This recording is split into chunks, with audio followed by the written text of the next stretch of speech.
Hey everybody, welcome back to RPG Imaginings. I thought I'd post another video today that includes some of my recent pickups, and one of these is going to be a unboxing, as you can see. Now, this priority mail package was left out on my front step, and unfortunately you can see that it's wet because it was left out in the snow. We've gotten a lot of snow in Nebraska this season, and honestly all over the United States.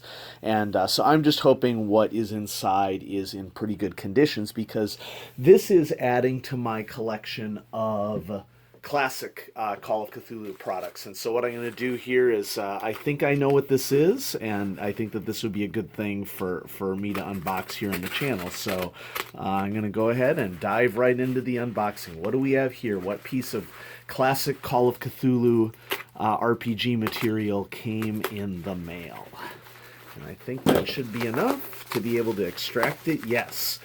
What's going to be really interesting to see here is how complete this product is, because there is a chance that this may not be complete, and I knew that I took that chance when I ordered it. The good news is no water damage, and as I flip this over, we have a copy of Arkham Unveiled for Call of Cthulhu. This is the first edition of Arkham Unveiled that was first published by Keith Herber. It's been through a couple other revisions. Specifically, this is the first edition, first published in the 90s, and then there was another version of this that removed the scenarios. This was sort of a practice that Chaosium had back in the day, probably to save money on publications, and they unveiled a compact Arkham Unveiled, which was basically all the information about Arkham that is contained within this book, as well as the removal of the scenarios. And the price of the product only increased, the retail price only increased by about $1,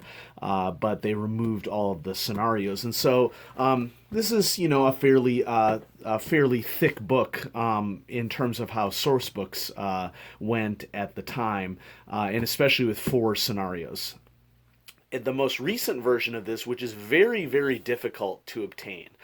I think I paid $35 plus shipping for this first edition copy of Arkham Unveiled. The most recent product that is most like this is called H.P. Lovecraft's Arkham, which took a lot of the text from the original Arkham Unveiled, but laid it out again, updated the maps, updated some of the entries, and so this is the classic product. Now, here's where we're going to determine how complete this is. Oh, it is complete. Wow, this is great. I did not know what to expect here, and I am so pleasantly surprised. What we have here is the book comes with a fold-out map of Arkham, and I'm not going to take it out right now because it looks like it's glued in there pretty well, and I don't want to ruin the map at all, but the fact that I'm seeing that this has the map intact in the back of the book is a real pleasure to me, because that's what I was a little worried about. Now, the condition of this copy is not great. I think it's rated at very good. You know, there's some foxing on the corners and some scuff marks around, some stains. But for a first edition product in this condition, I'm pretty happy of the price that I paid. And so let's just go on a quick little tour. Oh, wonderful. Surprise number 2. This one also comes with the original Arkham Advertiser, the FAW newspaper that came with it. So for very good condition, getting a complete version of Arkham Unveiled, I am super happy that I got this. And so I picked this one up on eBay, and the fact that I'm seeing these complete aspects of the product is just awesome for me. So this edition of Arkham Unveiled, the very first edition, came out pretty early in Call of Cthulhu's life, 1990. Some big names in Call of Cthulhu worked on this product. Keith Herber being another one, but Mark Morrison, Lynn Willis are all examples of people who were heavily involved in Call of Cthulhu in its Orient days. So we have a little bit of an orientation to the city of Arkham, this basic laid out map, which I'm definitely going to, I'm sure there's scanned copies of this somewhere online, but since now I own a copy, I'll feel comfortable scanning this myself and using the own image. Basically, it breaks the city of Arkham down into sections, little chronology here, and then this guide to Arkham goes through each of these major neighborhoods and what are some things of interest that you could use as scenario seeds. I really like the concept of basically just Sam the doorman, okay? He's a guy who is the doorman at the Speakeasy, location number 104, and it's marked off here on the map. And so And also, I just want to mention that as I'm flipping through this, it does have like that old book kind of musty smell, which might be a turn off for some people. But I like that this book has kind of lived a life, and it's now a part of my collection. So basically, what the book does is it goes through all of these areas of Arkham and gives you some details about what you might expect to see there. Now, in terms of the campus area right here, I have a whole volume called Miskatonic University, which is one of my favorite Call of Cthulhu products, which I've done an overview of the channel already, that can be used in conjunction with this book as well. So here we have all floors of the Orne Library, which were laid out in that book as an example. My apologies for the dogs barking, but not really anything that I can do about that right now, so thank you for your patience. Oh, wow. You don't see this much anymore, do you? RPG products used to come with these cards that you could mail in, or in this case, check it out, do it by phone. You could order things over the phone. It was not as easy to get game products back in the day as it is now with the advent of eBay and Noble Knight Games selling a lot of these old products. So now we're sort of getting into the scenarios, and I don't want to spoil these for anyone. Let's see. We're past the guide to Arkham. It should be starting right around here. Here we go. Okay. A little knowledge is the first scenario, wherein a violent and mysterious death intrudes upon the peaceful atmosphere of the Miskatonic campus. So there's 4 scenarios that are included within this book.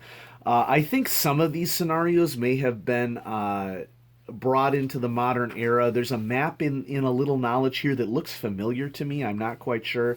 The Hills Rise Wild, wherein high-minded investigators seek to devote themselves to science for a few days, but unhappily find cruder passions intervening. I love those taglines that used to be at the start of all scenarios. That would be an example of older Call of Cthulhu scenarios, a feature that is kind of missed out in modern scenarios. The Condemned, wherein a succession of confusing and at first seemingly disconnected horrors confront our heroes, who perseveres to uncover a motive primal for humans and those inhuman as well. And then our 4th and final scenario. These scenarios, these older scenarios, were pretty condensed, so they don't have a very high page count. Dead of Night, with apologies to Brian Lumley and David Drake, curious and tragic finds are made at the Checkley Mansion, leading the investigators to trace the skeins of a long-hidden wrong. So there we have 4 scenarios included with the book. I'm so glad that I bid on this one. I got to go back there and leave positive feedback. This is originally designed, I think, for Call of Cthulhu 4th edition. Okay.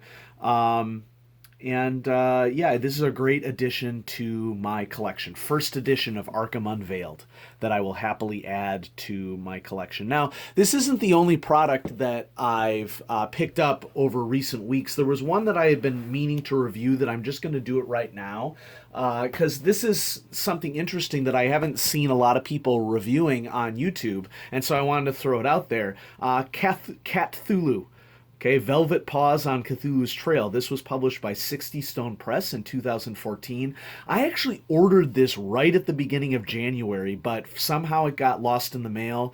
Drive-Thru RPG is really good that if you don't receive a product, they will send you another print-on-demand version of it. Of course, just like anything, it helps if you're polite. And so this Catthulu supplement I had ordered at the beginning of January, got a shipping notification.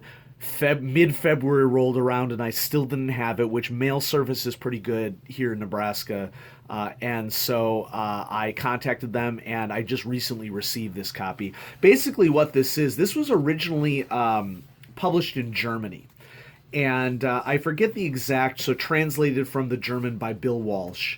So I forget the situation that led to the publication of Catthulu, but 60 Stone Press picked this up and did a translation. But I think that this had appeared in maybe some German magazines. So Catthulu, Cathulhu was originally published, German with a K, was originally published in Cthulhoid Welten, number 1 and 2. So this is Cthulhu World, number 1 and 2. And then Catthulu was originally published in Worlds of Cthulhu magazine, number 4. And so it looks like the magazine started as a German publication and got shifted to an English publication. And then 60 Stone Press picked it up. Why do this? Well, anyone who knows the Cthulhu mythos and Lovecraft's work knows that Lovecraft particularly liked cats. He wrote cats into his work. One of his short stories is called The Cats of Ulthar and details cats in the dreamland and their wars with the cats that live on the moon and the cats of Saturn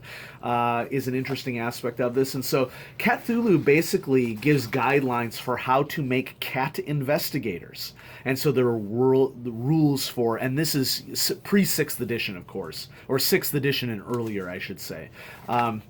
What would one do to play a cat? And so it highlights various different cat breeds and what their quote-unquote special abilities are, as we love to have these things in role-playing games.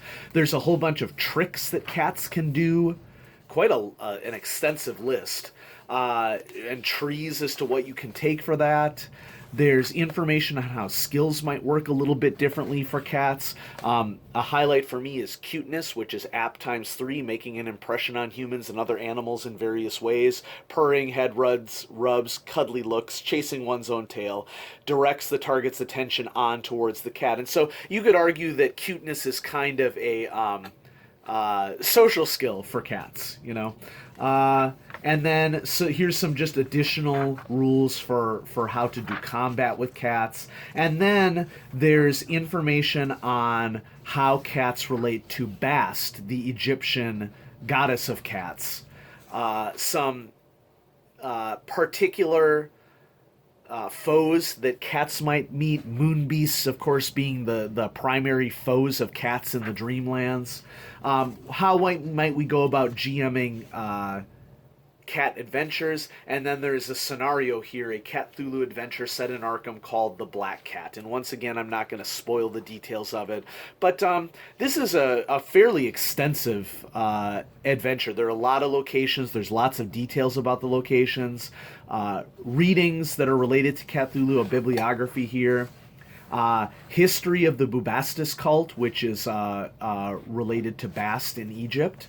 And so this is a nice little include here, and then a Cthulhu character sheet. And so this was another one of my recent pickups. I think I paid shipping including something like $18 for the print-on-demand copy of that. And so thanks for watching. Happy to share this great vintage find of a first edition classic Call of Cthulhu product and a more modern one, Catthulu, by 60 Stone Press for Call of Cthulhu 6th edition, easily adapted to 7th edition. And so if anyone is watching this and maybe plays in a campaign that I run, you know that there is a key NPC cat, and part of the reason why I picked up this supplement is so that I could flesh out that key NPC cat, and you know, who knows, maybe that's going to lead us to the Dreamlands sometime soon, hint hint, wink wink.